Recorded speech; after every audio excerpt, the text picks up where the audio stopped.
이 시간 본문은 다윗이 사울 왕과 요나단 그리고 죽임당한 용사들을 생각하면서 애가를 지었는데 그 애가의 내용을 기록하고 있습니다. 다윗은 사울 왕과 그의 아들들이 죽었다는 소식을 들었을 때 듣자마자 그의 옷을 찢었습니다.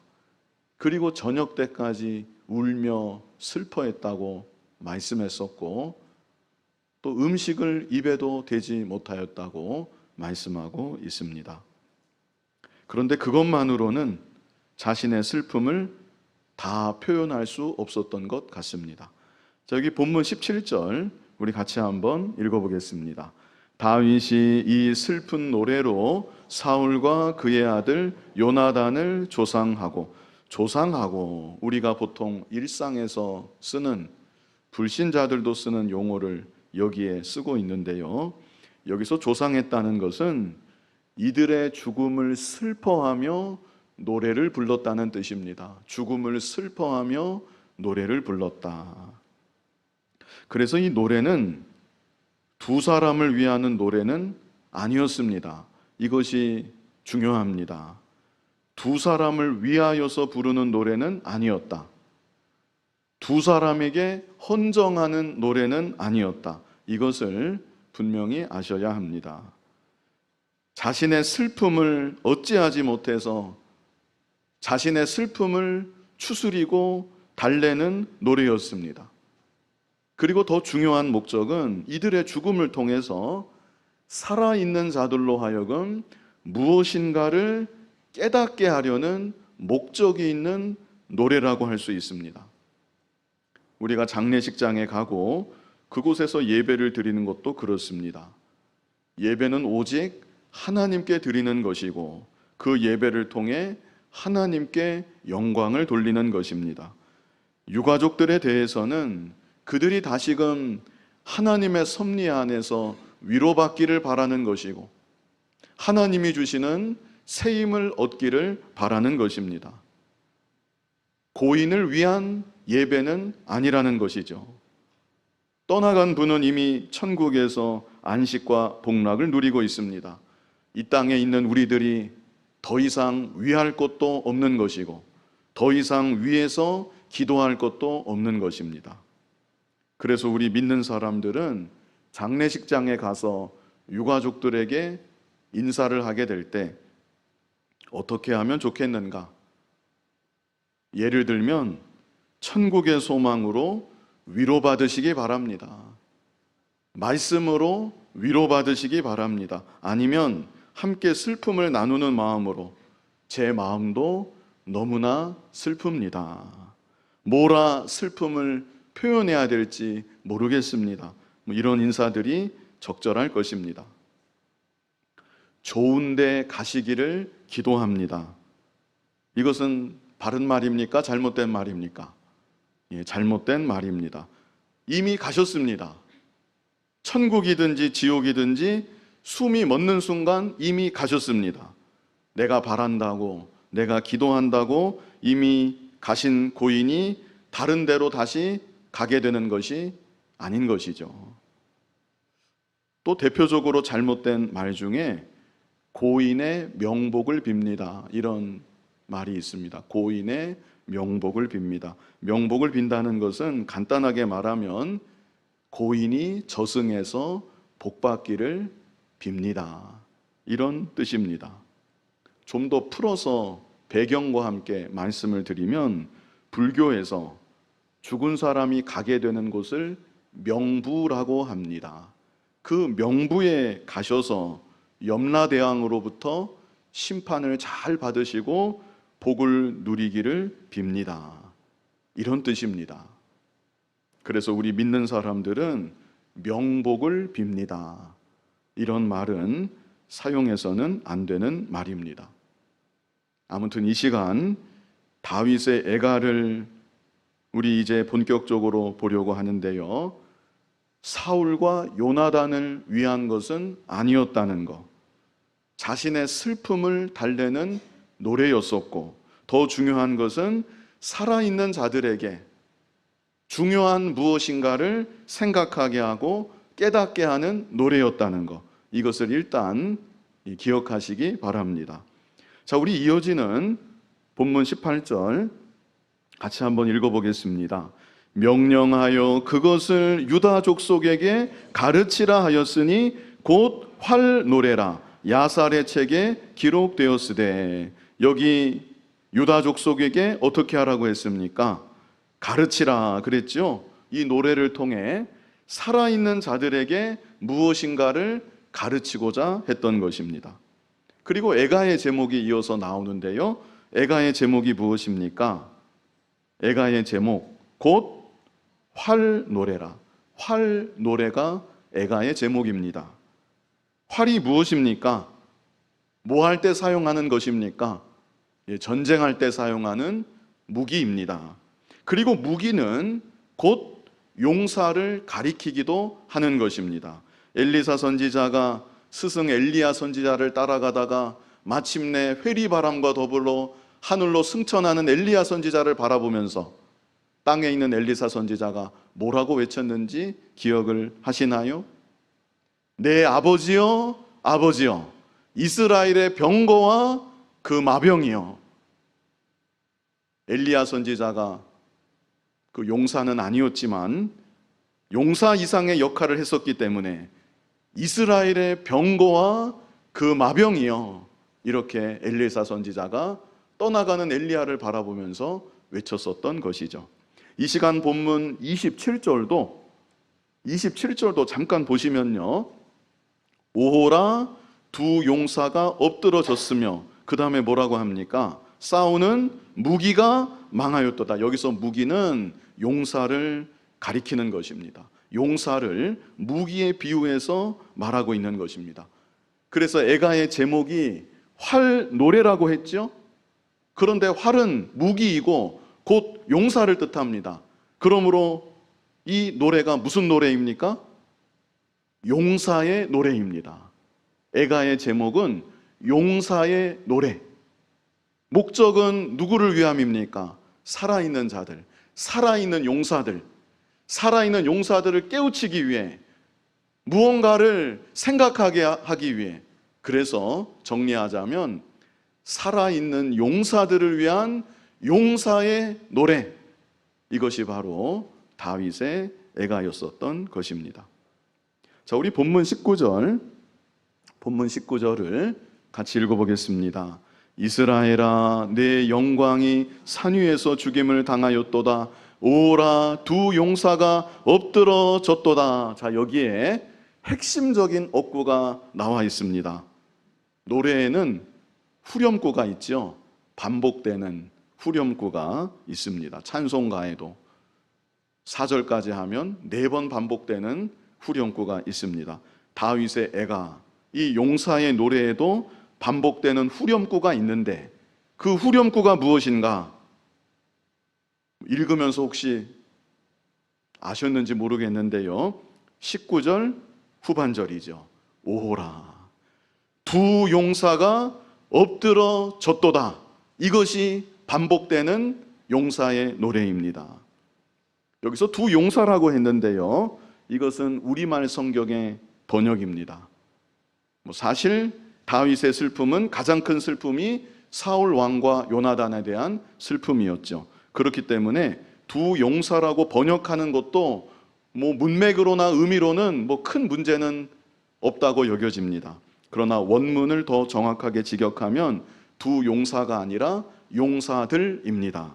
용사들. 그래서 19절, 오라, 용사들이 엎드러졌도다.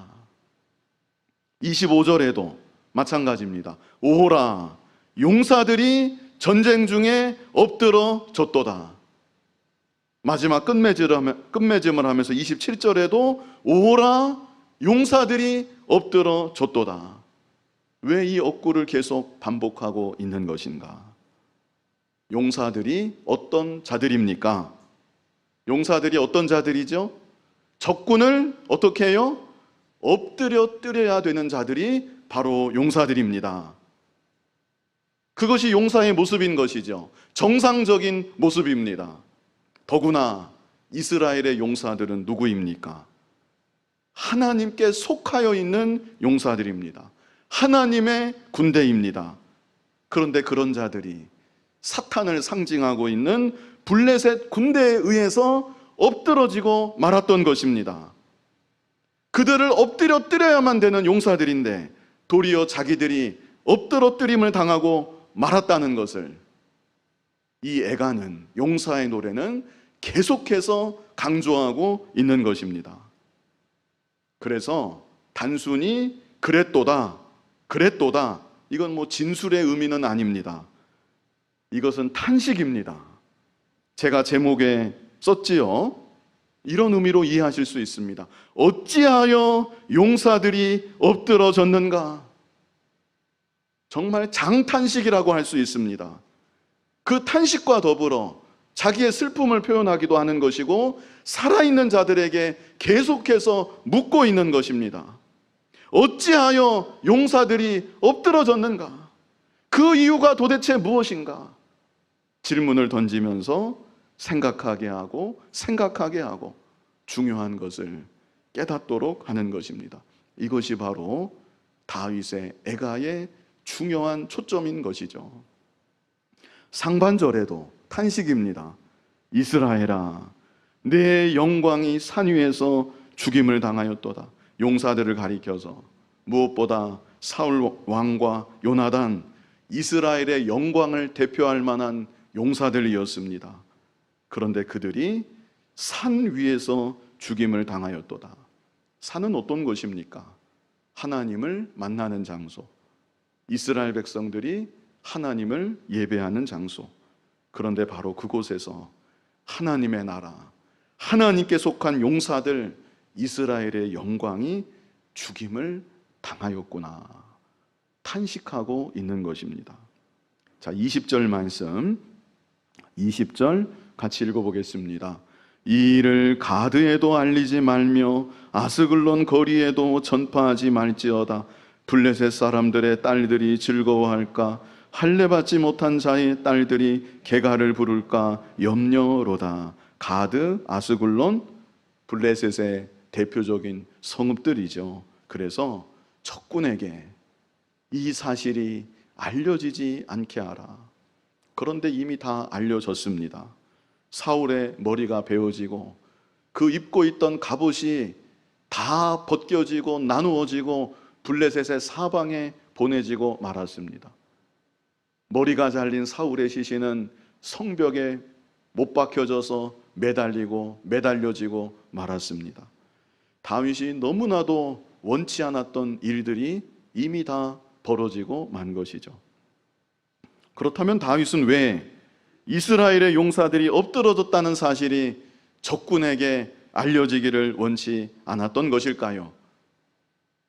그것은 하나님의 영광을 위하는 마음이 다윗에게 있었기 때문입니다. 하나님의 이름이 이방의 조롱거리가 되고 하나님의 나라가 웃음거리가 되는 그 사실이 너무나도 안타깝고 원통해서 여기 20절에 이렇게 말하였던 것이죠. 21절 우리 같이 한번 읽어보겠습니다. 길보아 산들아, 너희 위에 이슬과 비가 내리지 아니하며 재물 낼 밭도 없을지어다. 거기서 두 용사의 방패가 버린 바 됨이니라. 곧 사울의 방패가 기름 부음을 받지 아니함같이 됨이로다. 여기서는 다윗이 길보아 산을 저주하는 듯한 그런 말을 하고 있습니다. 길보아 산들아, 너희 위에 이슬과 비가 내리지 아니하며 재물 낼 밭도 없을지어다. 이것은 다윗이 실제로 인격도 없는 산을 저주한 것이라고 보기보다는 다윗의 심정을 이런 식으로 시적으로 표현했다고 이해해야 되겠습니다. 용사들이 엎드러진 장소, 그곳이 길보아 산입니다. 무엇보다 하나님의 기름 부음을 받은 사울 왕과 그 아들 요나단이 엎드러진 이 장소가 차라리 황폐화되면 그것이 오히려 더 낫겠구나. 이것이 다윗의 심정인 것입니다. 차라리 이 장소가 아예 황폐화되어서 모든 사람의 기억 속에 사라졌으면 좋겠다. 너무나도 원통하고 분해서, 용사들이 엎드러졌다는 그 사실에 너무나 원통하고 분해서 다윗이 또한 이렇게 노래하고 있는 것이죠. 22절 말씀, 22절 같이 읽어보겠습니다. 죽은 자의 피에서, 용사의 기름에서 요나단의 활이 뒤로 물러가지 아니하였으며 사울의 칼이 헛되이 돌아오지 아니하였도다. 자, 이 22절은요, 요나단과 사울이 얼마나 용맹했었는지 우리로 하여금 알게 하는 그런 구절입니다. 요나단이 먼저 나오는데요, 요나단은 활을 잘 사용했었던 것 같습니다.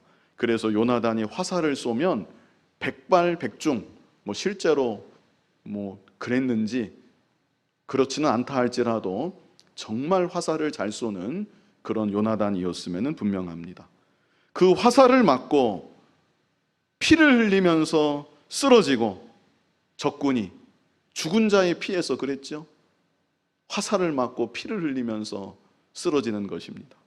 그리고 그 화살을 맞고 용사의 배에서, 적군의 배에서 기름이 흘러내리고 땅을 적시고, 그러나 그럴지라도 요나단의 활은 뒤로 물러가지 아니했다.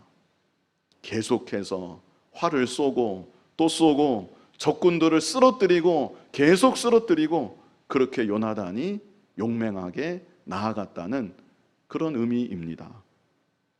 그리고 이어서 사울에 대해서, 사울의 칼이 헛되이 돌아오지 아니하였도다. 사울 왕은 칼을 빼들고 적군들과 싸웠던 것이죠. 우리가 사울하면 그냥 제정신 아닌 그런 사람만 우리가 보통 떠올리기 쉬운데, 사울 왕도 이 구절을 보면 용장 중에 용장이었던 것입니다. 특별히 칼은 근접전에서 사용하는 무기입니다. 그런데 사울이 칼을 한번 휘두르면 그 칼은 헛되이 돌아오는 법이 없었다. 무슨 뜻입니까? 한번 칼을 휘두르면 우수수 이 적군의 목이 베어져 나아가고, 추풍 낙엽처럼 칼을 한번 휘두르면 적군들이 쓰러지고, 그렇게 사울도 용맹스러웠다는 것을 22절이 말씀하고 있습니다. 그런데 이랬던 용장들이 어찌하여 엎드러진 것인가? 계속해서 이것을 우리로 하여금 생각하게 하는 것이죠. 23절 같이 한번 읽어보겠습니다. 사울과 요나단이 생전에 사랑스럽고 아름다운 자이러니 죽을 때에도 서로 떠나지 아니하였도다. 그들은 독수리보다 빠르고 사자보다 강하였도다. 후반절에도 두 사람의 용맹스러움을 이렇게 표현하고 있습니다. 그들은 독수리보다 빠르고 사자보다 강하였다. 그리고 여기 전반부를 보면요, 사울과 요나단이 생전에 사랑스럽고 아름다운 자였다. 부자지간 그 관계가 너무나도 사랑스럽고 아름다웠다는 의미입니다.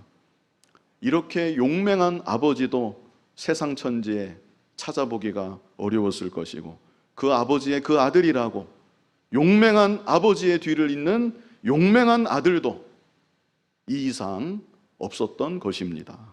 특별히 요나단은 아버지 사울 왕에게 있어서는 정말 보배와도 같은 너무나도 귀한 아들이 아니었겠나 싶습니다.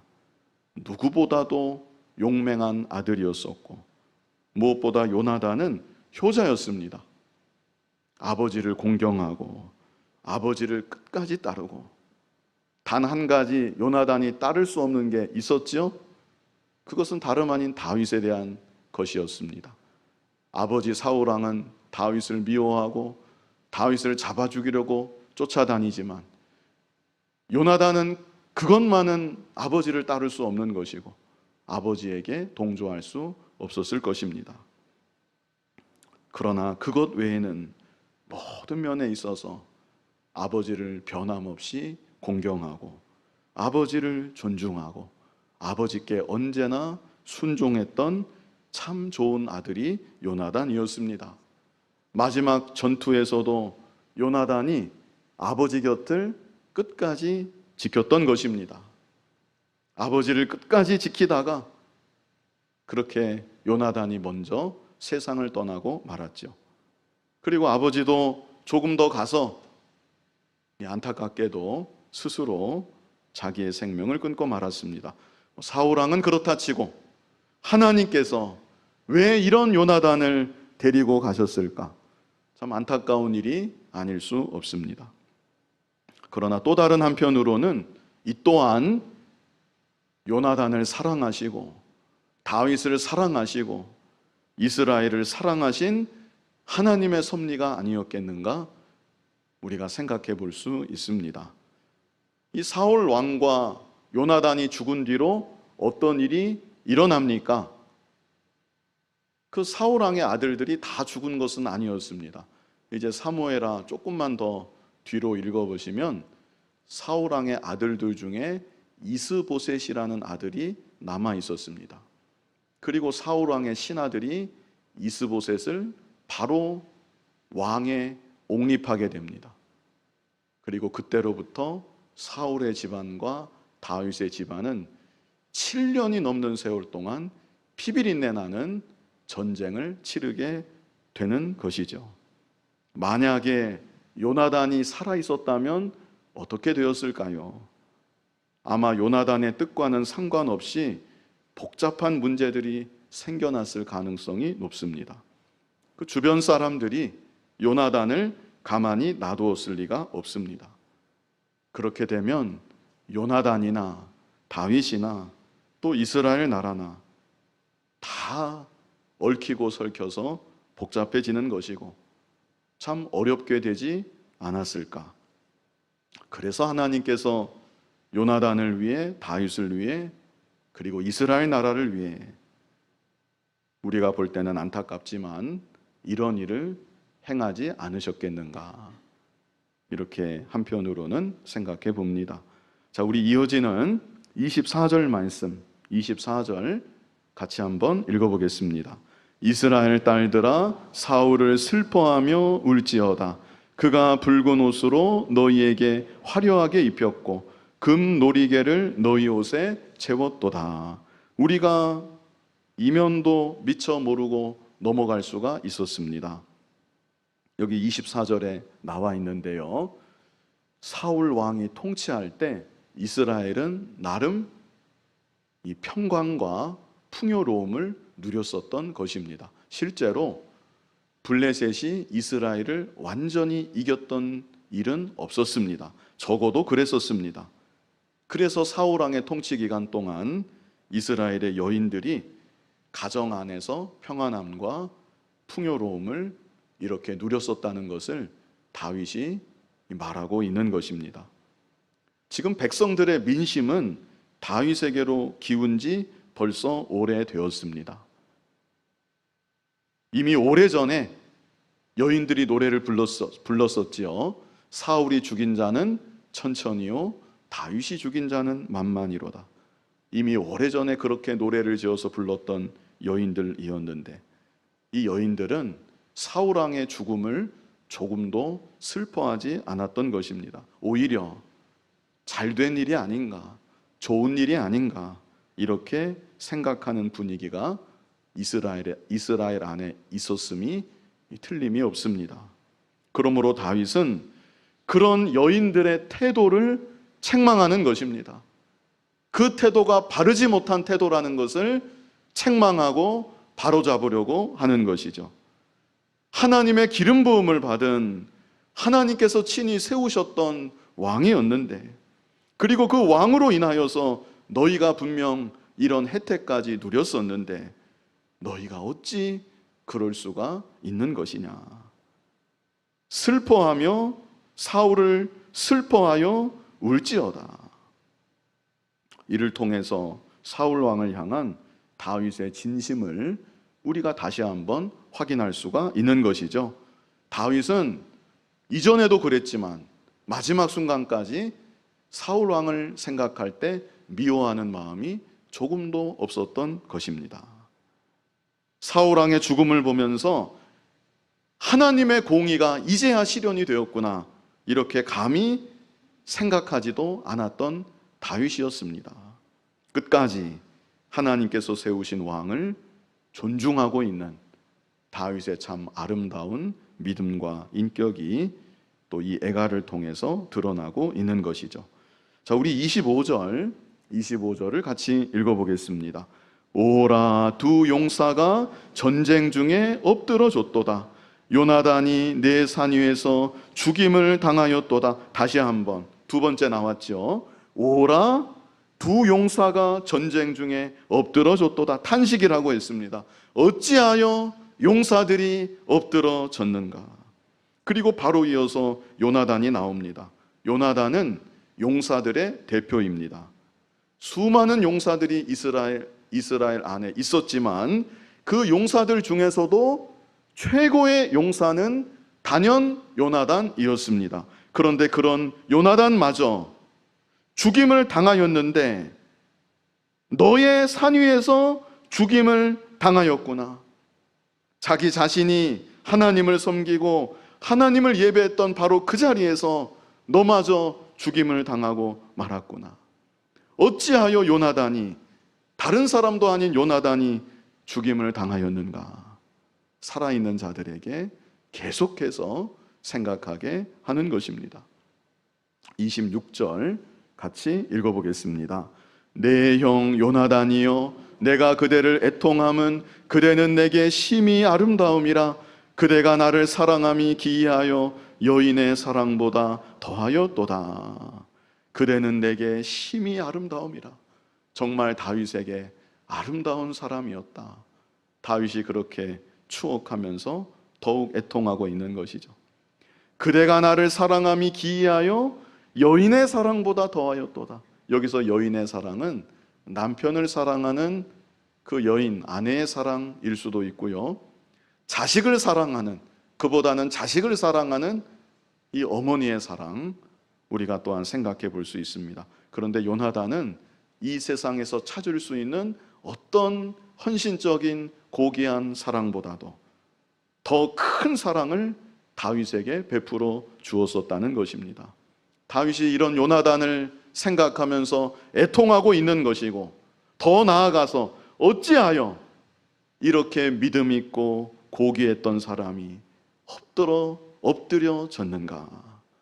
또다시 우리들로 하여금 생각하게 하는 것이죠. 마지막 27절에 이 모든 애가를 끝맺음합니다. 우리 27절 같이 읽어보겠습니다. 오라, 두 용사가 엎드러졌으며 싸우는 무기가 망하였도다 하였더라.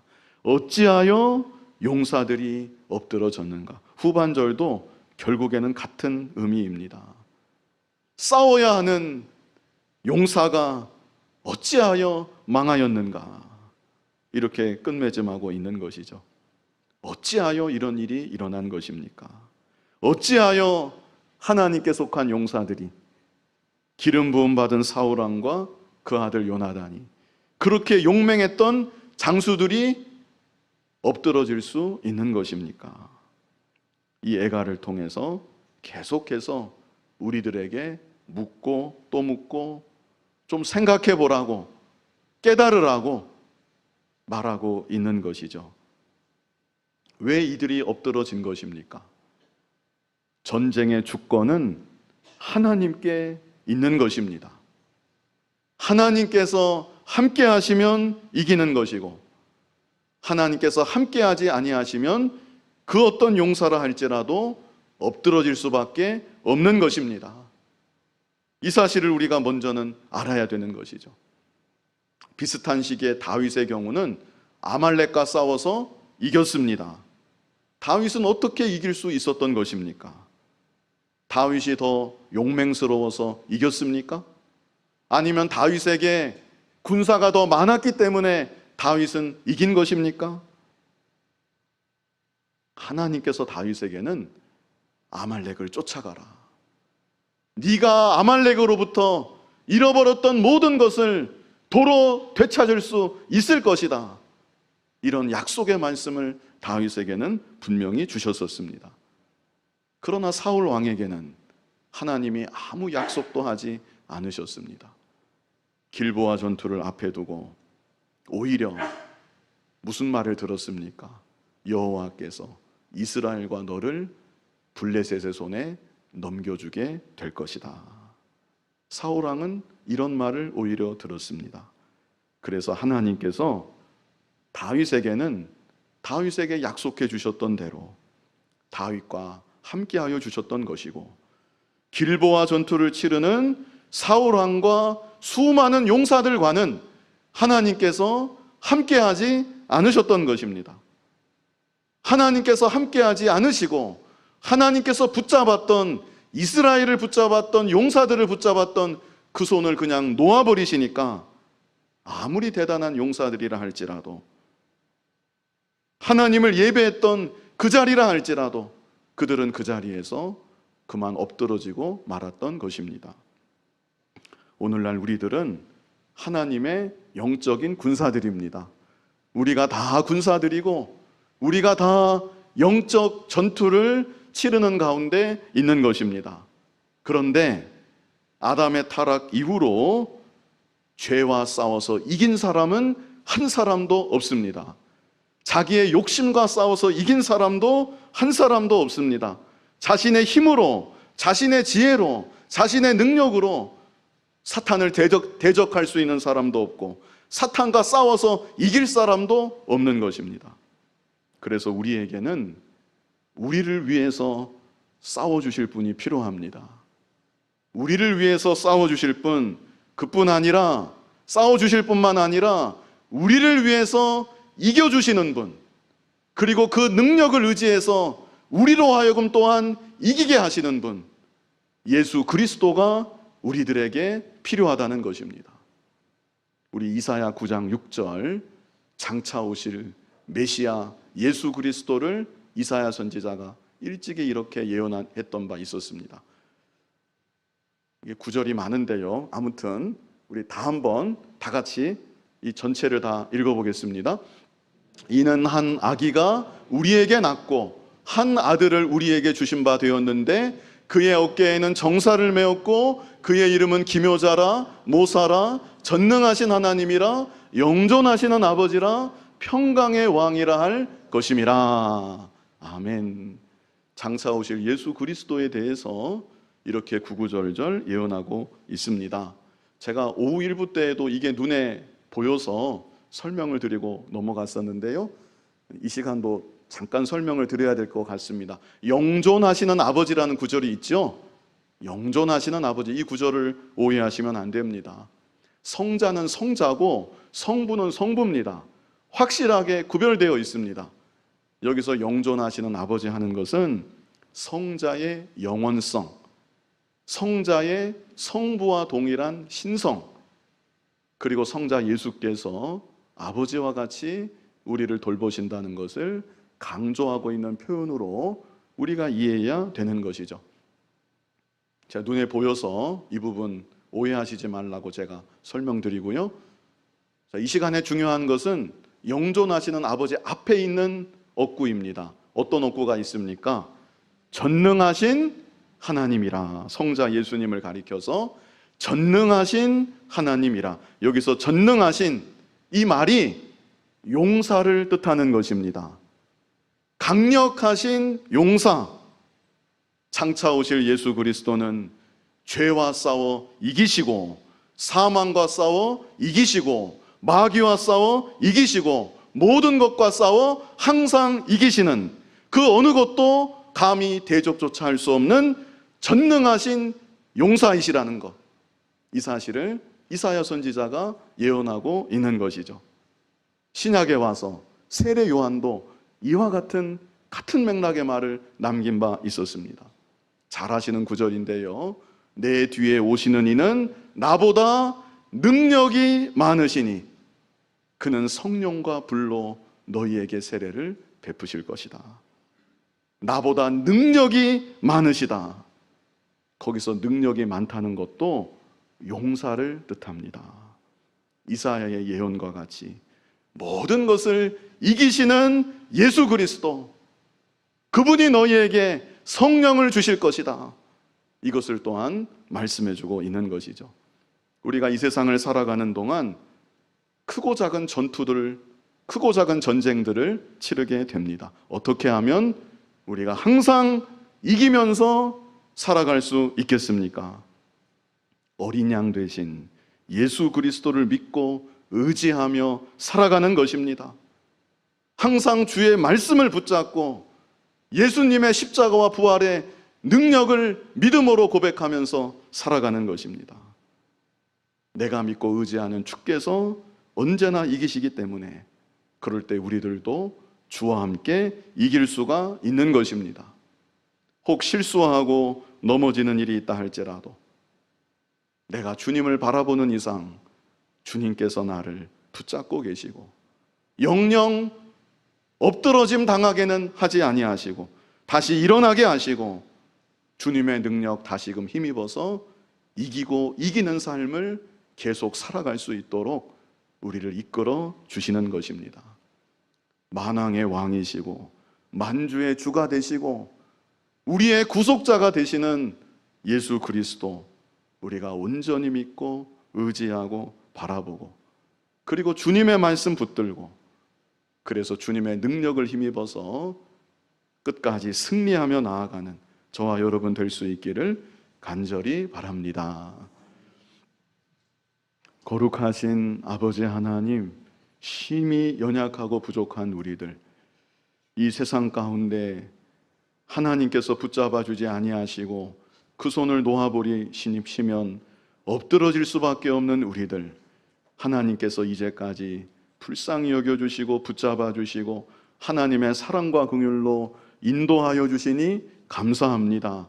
모든 것을 이기시는, 죄를 이기시고 사망을 이기시고 마귀 권세를 이미 이기셨고 늘 승리하시는 예수 그리스도를 온전히 믿고 의지하는 우리들 되게 하여 주시고 주님의 말씀을 붙잡고 주님의 능력을 힘입어서 이 죄악 세상 승리하며 살아가는 우리들 모두가 되게 하여 주시옵소서.